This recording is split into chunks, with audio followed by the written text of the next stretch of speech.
The Long Road to True Happiness by WierdRandomTina. Chapter 30. Positive Lessons, Part 1.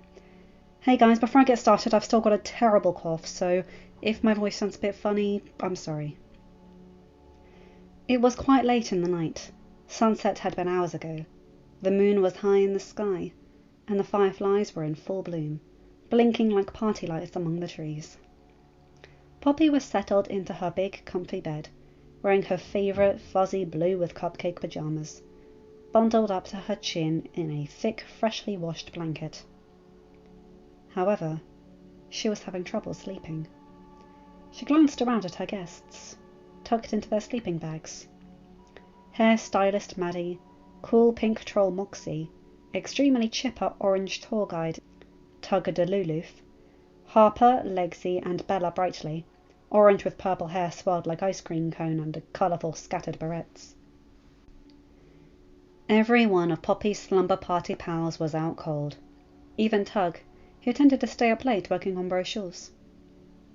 Eventually Poppy crawled out of her bed and very carefully tiptoed around her companions to retrieve her scrapbook diary from her craft table's secret drawer. Legsy stirred as Poppy passed by, but she made it back to her bed without rousing anyone. Settling into a sitting position under the blankets with her back against the pillow, the princess opened her book, aimed to look at the most recent entries. After flipping a few pages, she arrived on the long and detailed entry from exactly a week ago, her and Branch's picnic. Poppy felt the heat rising in her cheeks. She couldn't even think about that day without blushing. The picnic had been so sweet. Branch had been so funny and cute. But, of course, the main blush-triggering highlight was that kiss. She still couldn't believe he did that. And so comfortably, so tenderly, and with pure certainty. And Poppy thought she had been forward at the camp-out. Branch may not execute giant and or elaborate surprises like other trolls, but he was always full of lovely little unexpected gestures.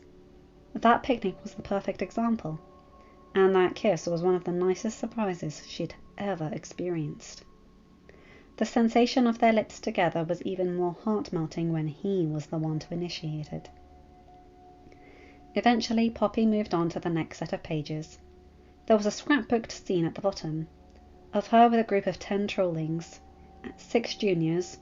One was Gemma, dark orange skin, orange hair, teal eyes, and a cute white dress with hearts, along with 4 seniors, including a light mauve girl with mulberry eyes, a periwinkle dress, and a big red flower in her royal blue hair named Violet. All 11 trolls were surrounding a berry bush, and looking very solemn. Above the picture was written part of the story. Everything is perfectly in line for our scavenger hunt. I hid all the items early this morning, way before sunrise. So this time there will be no chance of little trolls following me around to sneak a peek at my crafty hiding places. Cheating is not the way to win games, and winning isn't everything. It's having the fun that matters. So let's hope we all have barrels of fun today. Yay!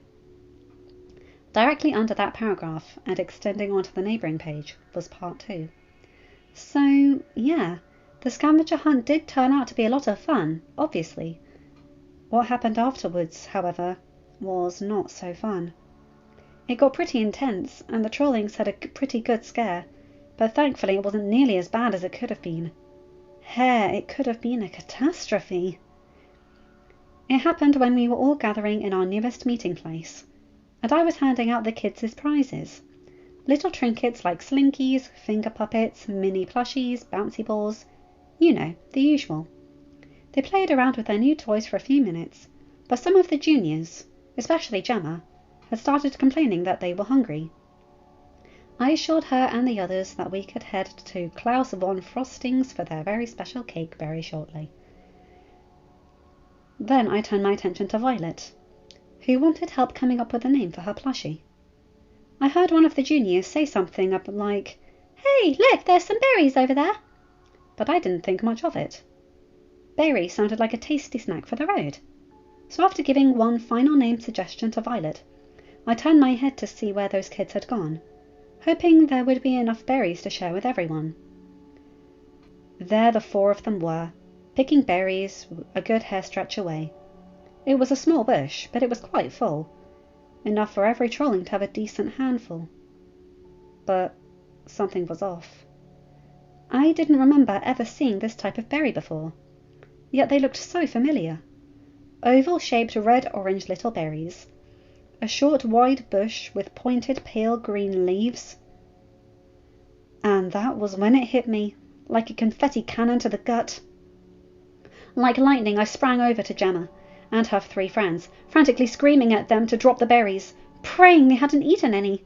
I scared the hair off of them, of all the trollings, off myself even, but I could not let them eat those berries. I must have asked the kids a dozen times each if they had eaten any, and I made them wash their hands thoroughly in the stream, ignoring all their questions of why and what's wrong. Once their little hands were squeaky clean, I finally answered their questions, and said they must never, ever eat those berries. I brought all 10 trollings over to the bush a safe distance so that they could memorize the look of them. When Gemma inevitably asked why, I explained what had been explained to me. These rare berries are called flame berries, and they are very poisonous to trolls.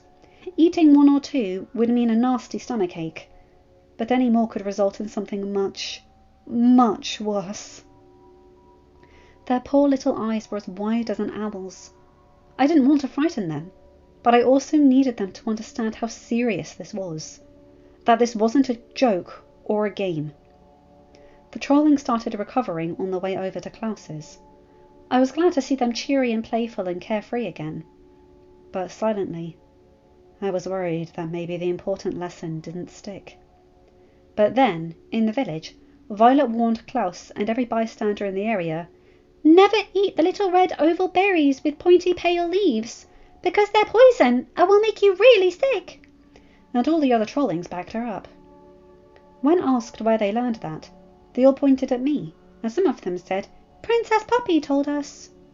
Gemma then explained the incident further.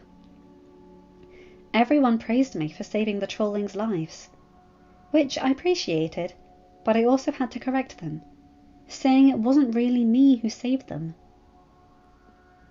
It was Branch.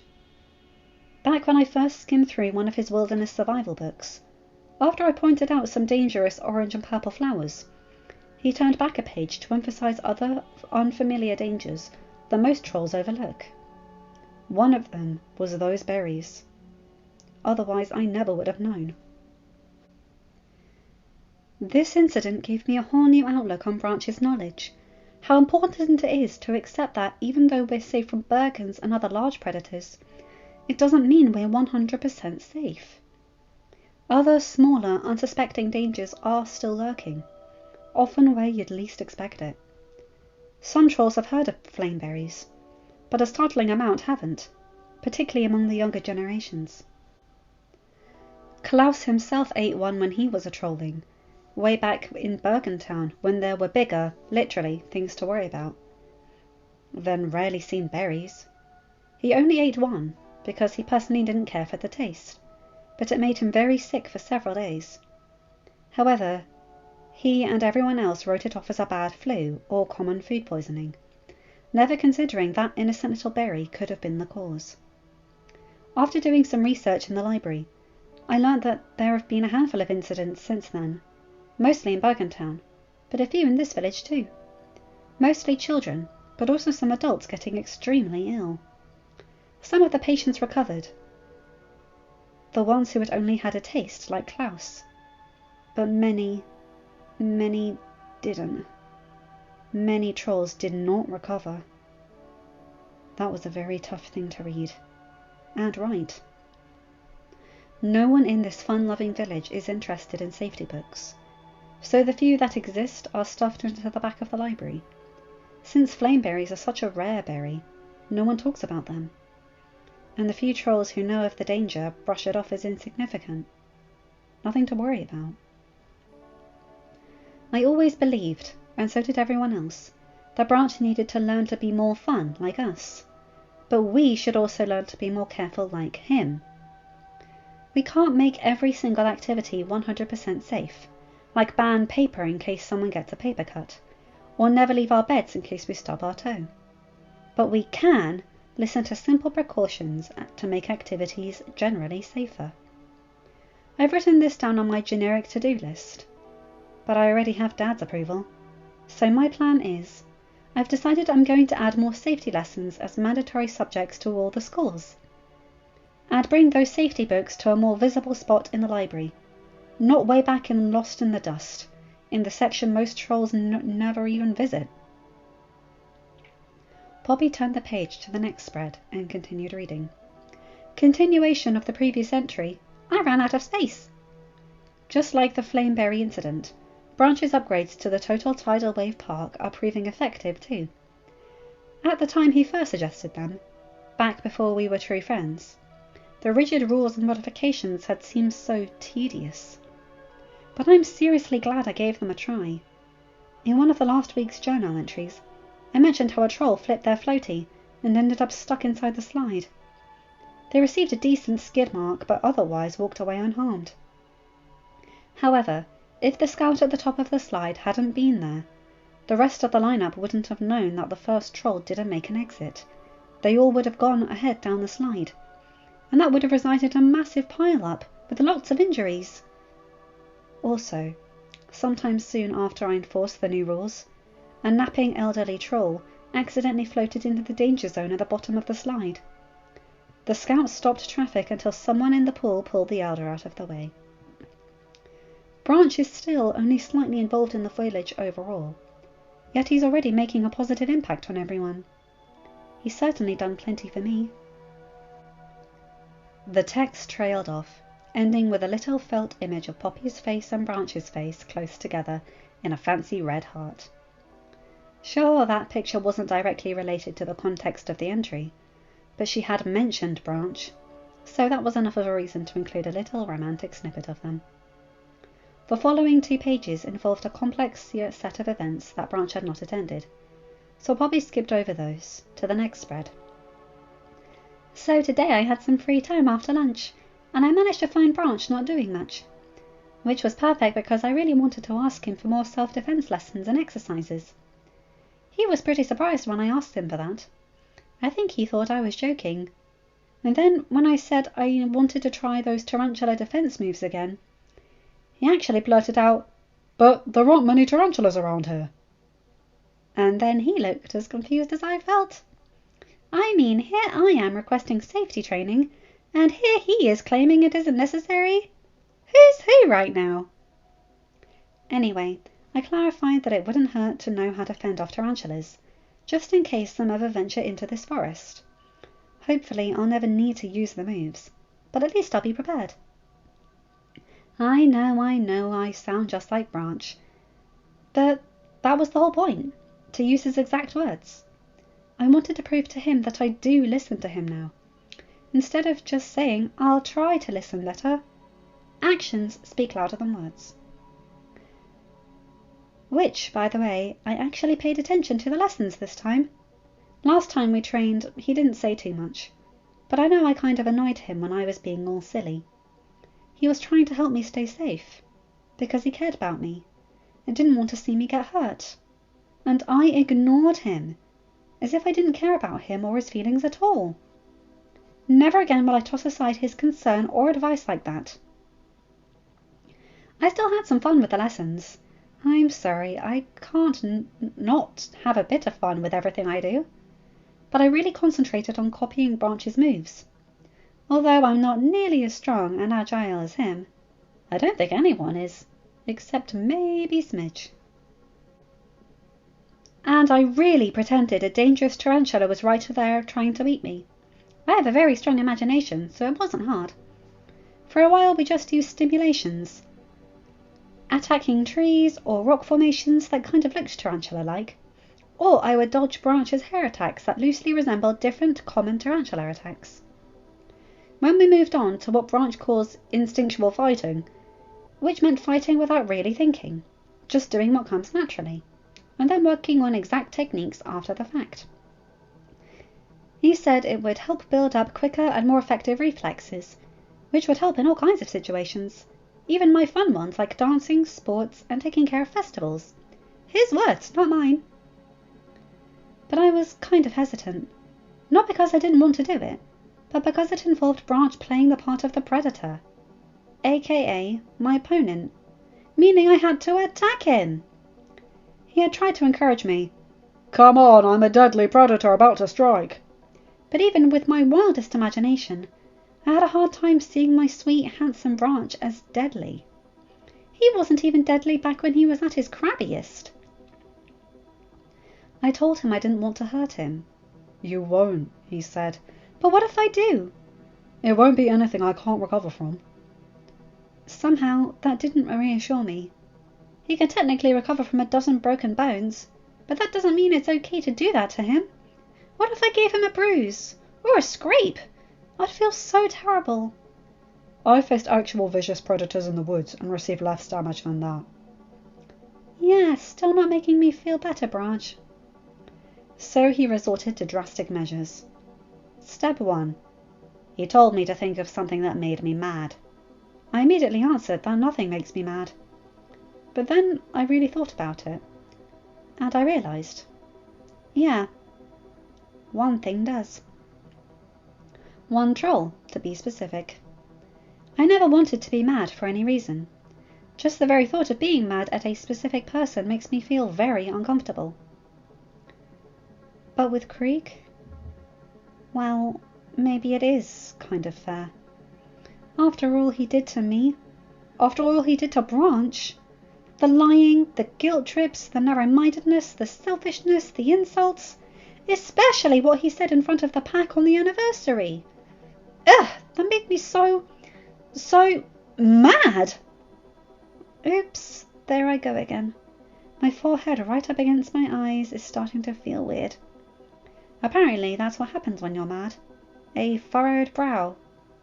Also, my smile is on upside down. Seeing that I was successfully riled up with my furrowed brow and my upside down smile, Branch continued on to step 2, reminding me that I need to think not only about protecting myself, but also the whole village. I'll be queen one day. It's up to me to keep them all safe. I didn't want to think about a scenario where my happy village is in trouble.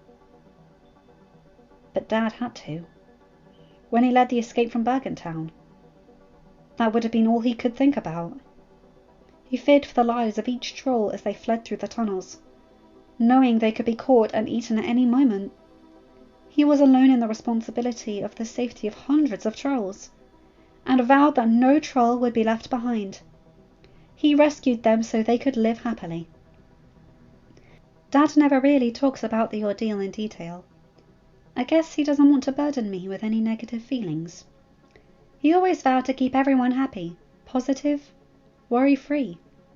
Especially me. Branch said a little while ago that he doesn't remember much about the escape, just lots of terror and chaos. Then, when a new location for a better and safer village was found, everyone celebrated, looked to the bright future, and put the dark past behind them. Everyone except Branch. The dark past stayed with him, so he couldn't see a bright future. He must have easily been able to see through all the complex thoughts whirling through my mind, far from my usual cupcakes and rainbows. So he moved to the final drastic measure step. In the blink of an eye, his expression turned fierce. Lowered dark eyebrows, burning eyes, lips curling into a snarl, and a threatening stance. "Think of your best friends. Your father, the Trollings, the Elders," he said. "I'm about to attack them, and you're the only one who can stop me. The survival of every troll is in your hands." Branch lunged forward, but he didn't get very far. The combination of all those not-so-pleasant thoughts, Creek's past actions, the image of my loved ones in danger, the thought of how Dad must have felt with everyone relying on him to save them, Branch's struggles with the past, triggered some new kind of motivation in me. Before I even realized what I was doing, I had swatted at Branch with my hair, and he went flying backwards, tumbling across the grass. For a few horrific seconds I stood there frozen, shocked at my own sudden strength, and petrified that I had hurt him. But Branch stood up strongly, with almost no hesitation. His expression returned to its usual softness, and he smiled at me with warm approval. He brushed the bits of dirt off his vest, and he praised, "Excellent. That's exactly what I was looking for." I'm a hugger, not a fighter, and I never wanted to be a fighter. And, frankly, I still don't. But again, I am the future queen, so if the village ever does need to be protected and or saved, it'll be up to me, just like it was up to Dad all those years ago. Everyone will rely on me, so I have to know what to do. And I would never leave any troll behind. For the rest of the training, I toned down my fire a bit, but I still managed to fight pretty well. It takes different types of energy, yet, at the same time, my usual determined energy, but the pure joy part is redirected into protectiveness. I'm not naturally skilled at this stuff like Branch is, but I was trying my very best. And he did say I did very well, in a non-sarcastic tone, so I must have done okay. Yay me! Poppy ran her hand over the little scrapbook pic at the bottom inside corner. Little pop-up characters of her and Branch fighting, their limbs movable and long pipe cleaner hair able to simulate any pose. One following page, along the top, she and Branch were sitting in the grass, taking a break from the training. In the neighbouring picture, they were still sitting in the grass, but were laughing, with many "ha" bubbles floating above them.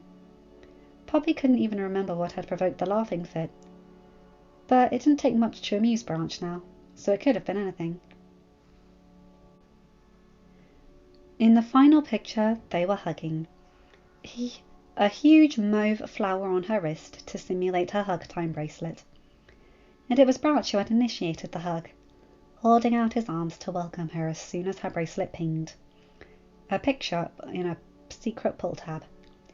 He was warming up to hug time, but understandably still preferred real hugs. After resting and playing some tic-tac-troll in the sand, we resumed the training. I told him this has been a lot of fun, then quickly corrected myself, clarifying that it had been a serious type of fun. But Branch surprised me by admitting that he was finding it kind of fun too. We moved on to generic moves that would fend off any predator, regardless of size or species. We'd only been training for about 5 minutes when we ended up falling down into the grass. Can't remember what move we were doing. Can't remember exactly how we fell. All I know is the landing was quite soft. I landed first on my back, then Branch landed right on top of me. His immediate concern was that he'd hurt me, but once I assured him he hadn't, his next concern was his position compared to mine.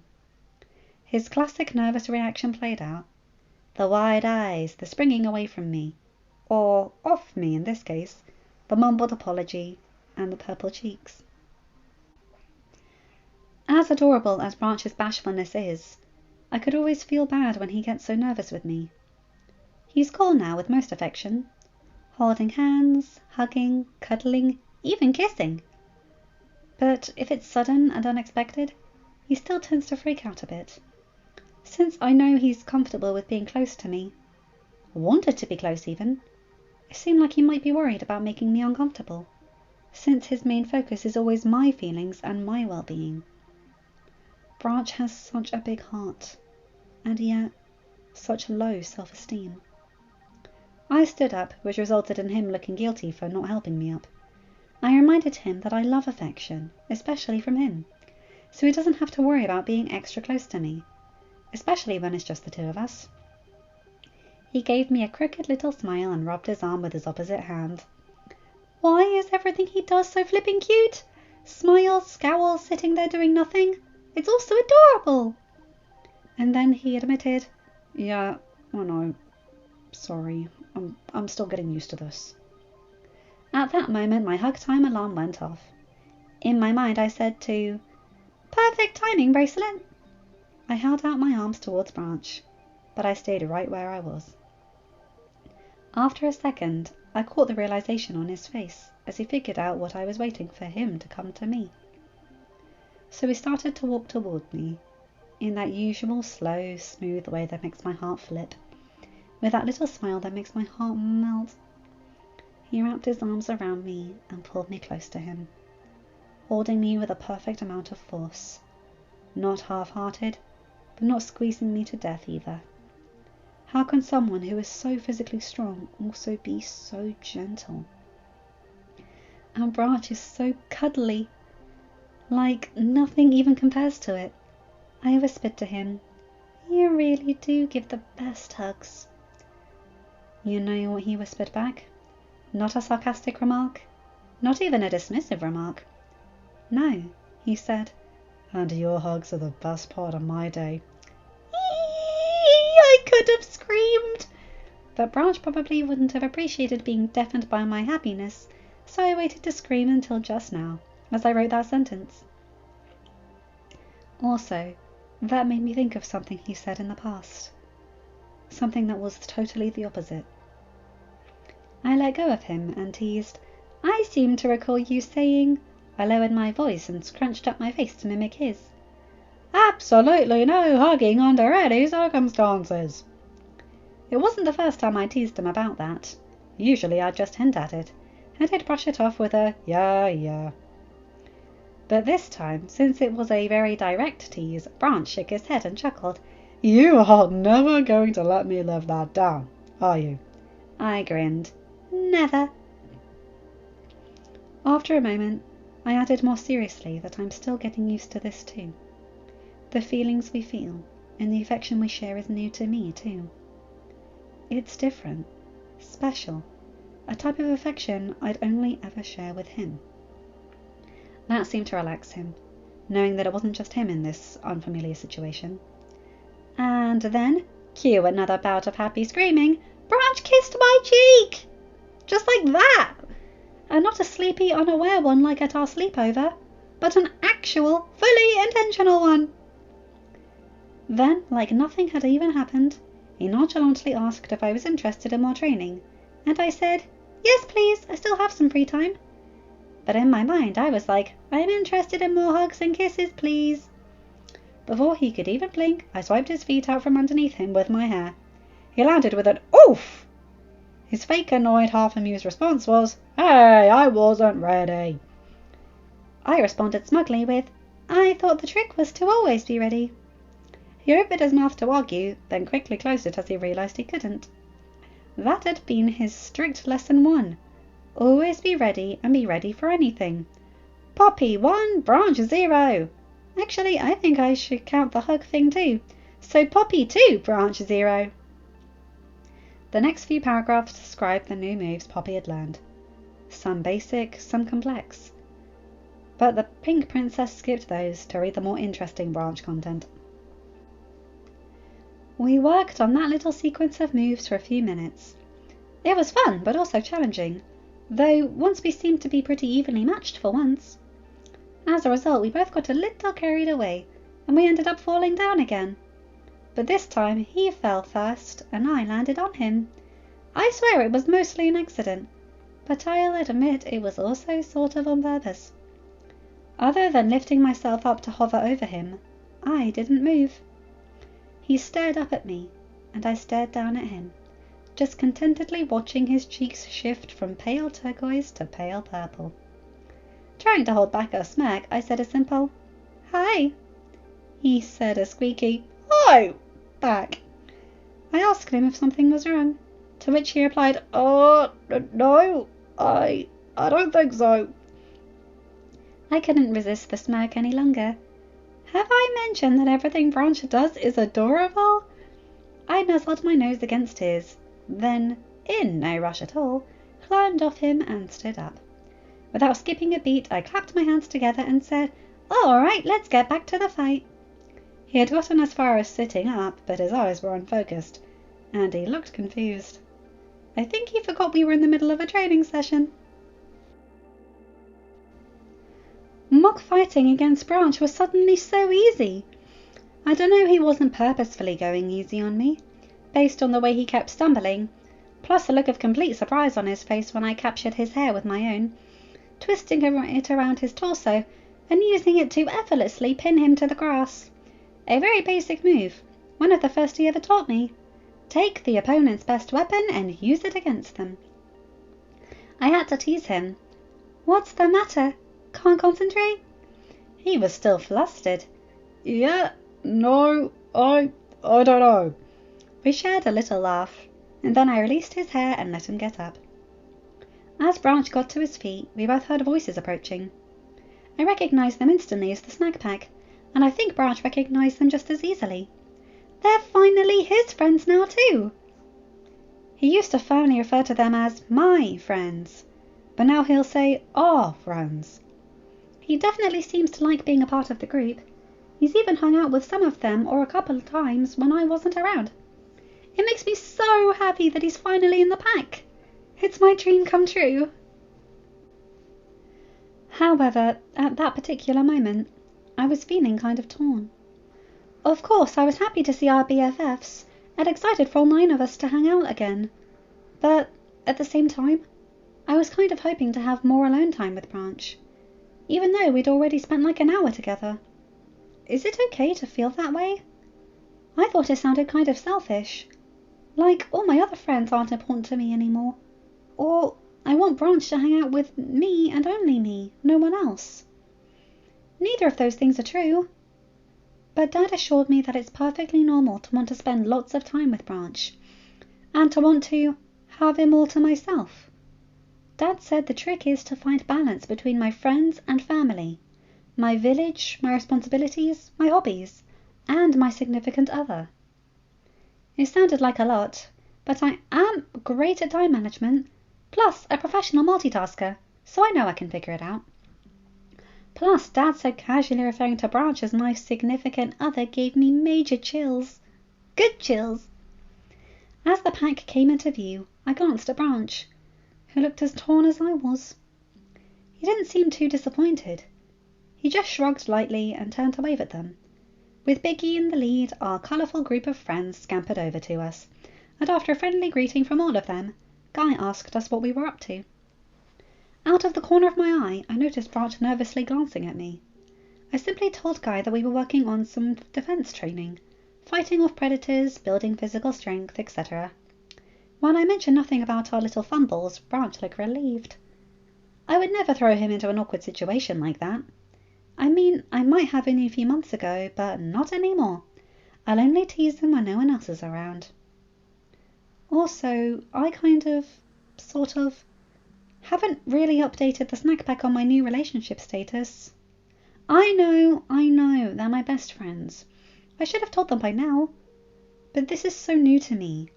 Even Creek and I were never this close. And it's hard to explain our relationship when we don't even know exactly what it is ourselves. I wouldn't call it a romantic relationship, but it's so much more than a friendship. We kind of act like more than friends, but we also kind of don't. We want to be together, but not yet because neither of us is ready. So, yeah, once we figure out that for certain, the snack pack will be the first to know, even if they haven't suspected anything already. Actually, technically, they won't be the first to know. Dad already does. I didn't tell him, but he's a dad, so he has that freaky fatherly sixth sense. Sometimes I truly believe he can read my mind. Plus, I'm not entirely sure if Branch wants our friends to know. He tends to be very not affectionate with me when everyone else is around. Maybe he's okay with them knowing, but probably not the whole village or anything. I guess I should just outright ask him someday. No more guessing Branch's thoughts and feelings. The next part was summarised into a scrapbook scene. The caption above read, "When our friends asked if they could join in, Branch said yes!" Well, technically he said sure, but that's his version of yes, of course. They were eager to try something new, and they also wanted to learn more about Branch's way of life. They really liked the different exercises, especially Smidge.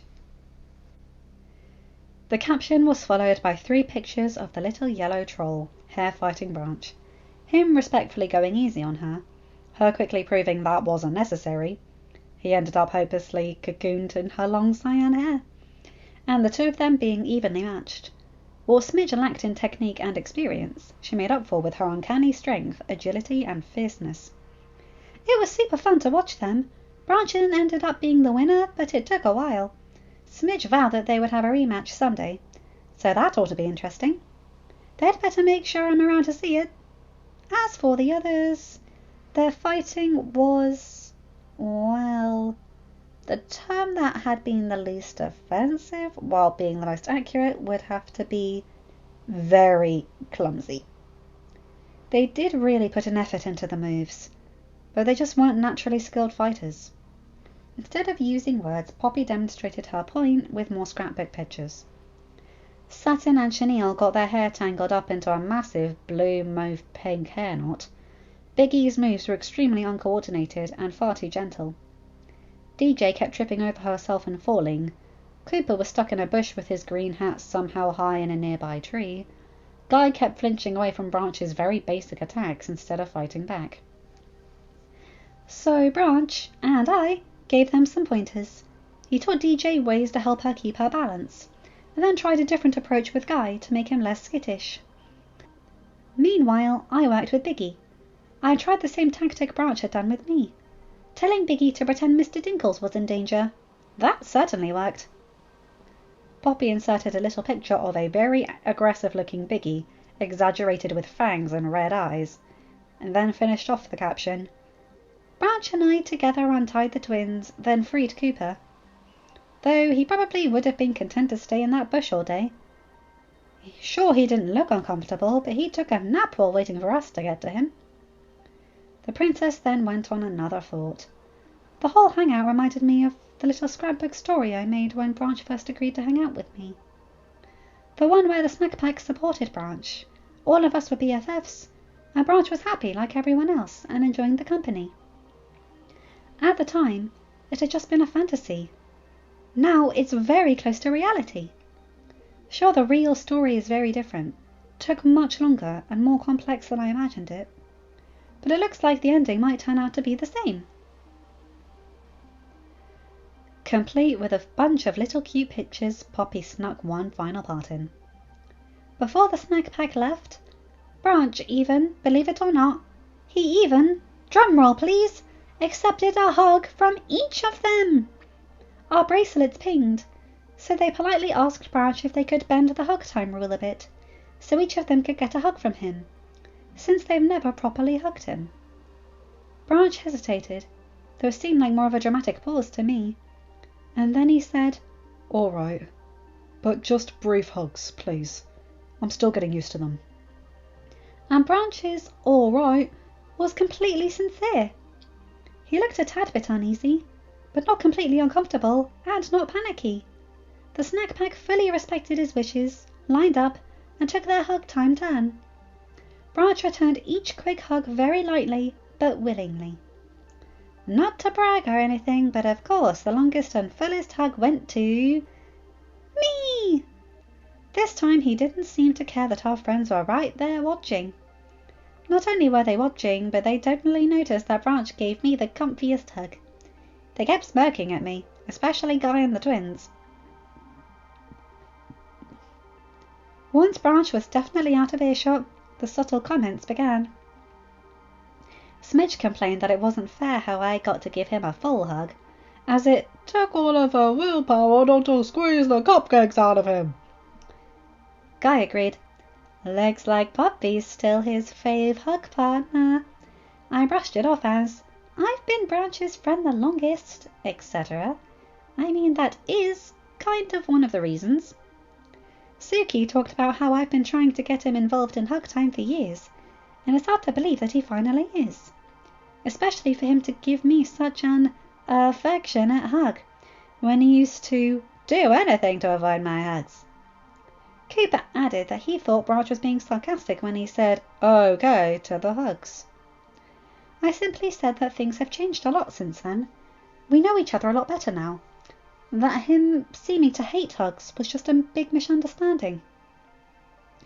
Biggie gushed, "You two are so hair-flipping cute," then immediately covered his mouth as if he hadn't meant to say that out loud. Even Mr. Dinkles let out a surprised little meow. Satin and Chenille both admitted that Branch is very huggable. Considering their matching sly expressions, I knew what they were implying there. The twins were trying to get another awkward stammering ramble out of me. They looked slightly disappointed when I casually agreed that, yes, Branch is extremely huggable. An owl hooted outside, causing Poppy to look up from her book. Tug and Bella, the closest to the window, stirred but stayed asleep. Distracted from her reading and reminiscing, the princess suddenly noticed it was getting very late. But she didn't set her diary aside. She still wasn't tired. Oh well, it's not like she's never stayed up half the night, or all night, before. On to the next journal entry, taking place 3 days after their training session.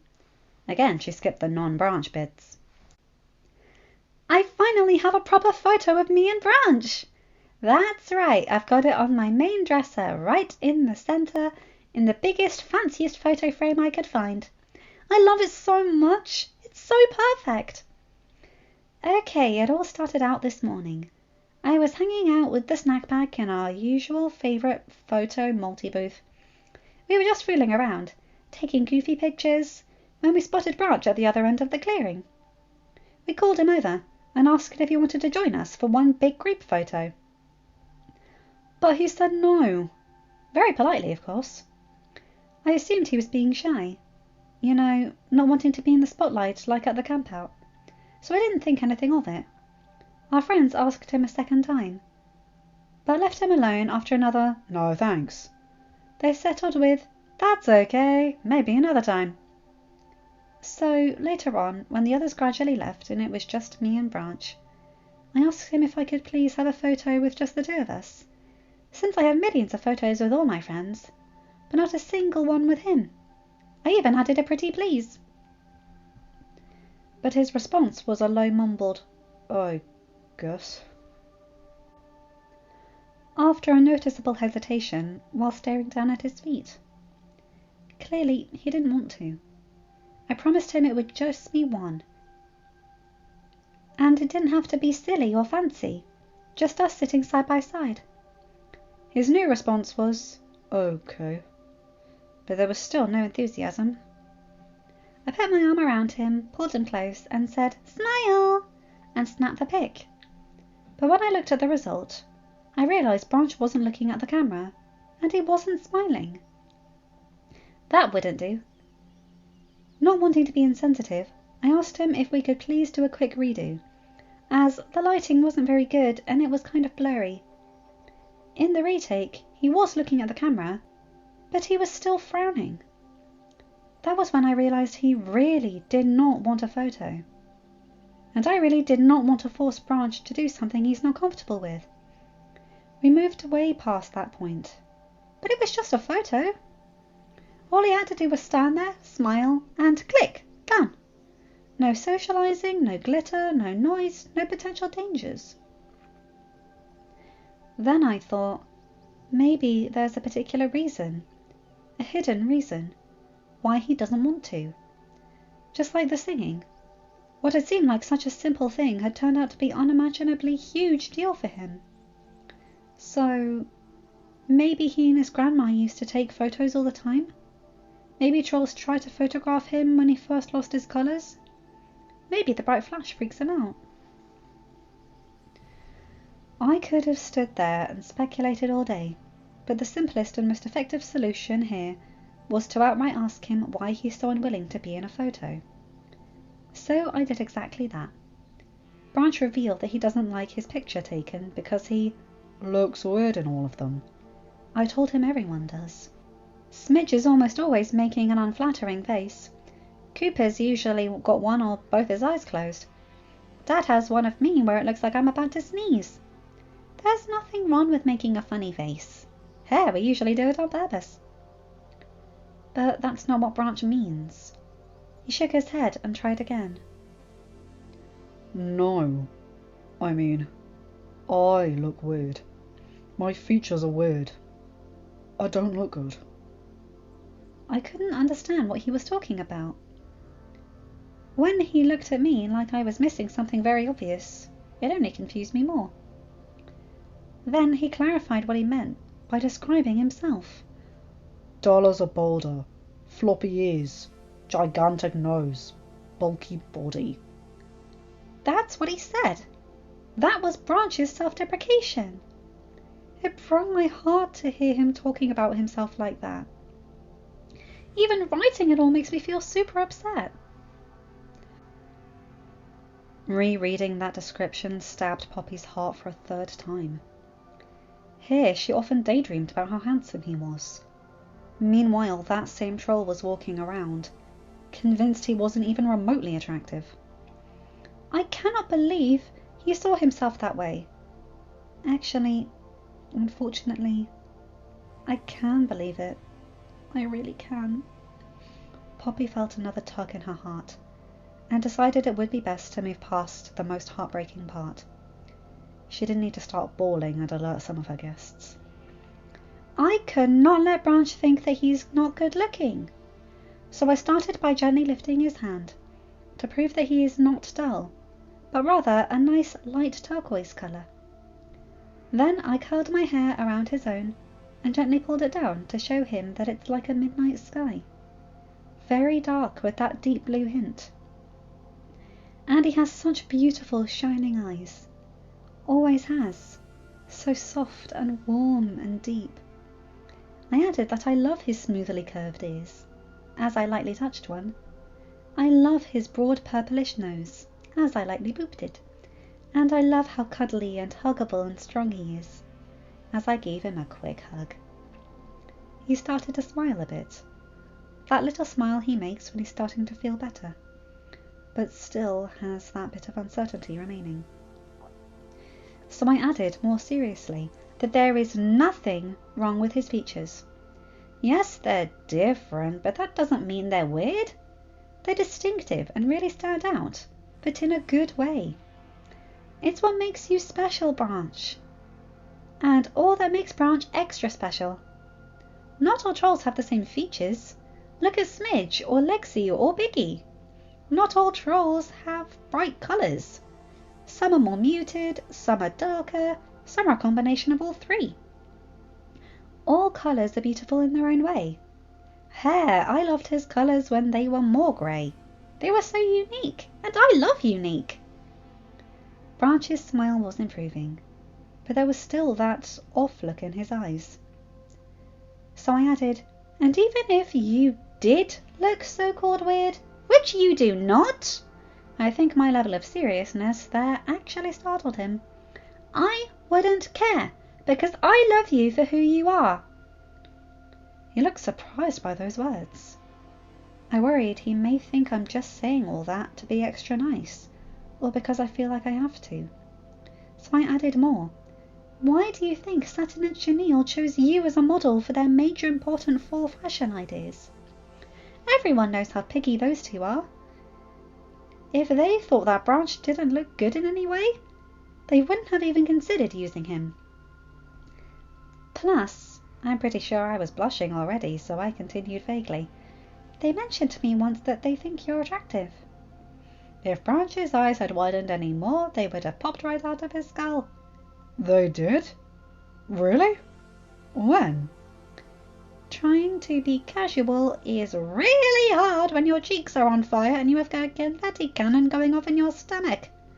I stammered something along the lines of, when we were, swimming. Branch really didn't say too much to that. Nothing at all, really. But him hearing that at least 3 trolls truly think he's good looking seemed to boost his confidence just that little bit. So I got us back to the track of the original mission, and readied the camera again, putting my arm around him, and he put his arm around me this time, said smile, and snapped the pic. And this time Branch smiled. Not a giant toothy grin like mine, but that's me, not him. His was a perfect little sweet and genuine smile. The most perfect smile I've ever seen. Something about it was just wow. Since I was just staring silently at the photo, he asked me if it was okay. Heck, I wish he could read what's on my mind. but all that would probably sound super overbearing. So I summed it up by saying out loud, so much better than okay. See? I turned the photo around to show him.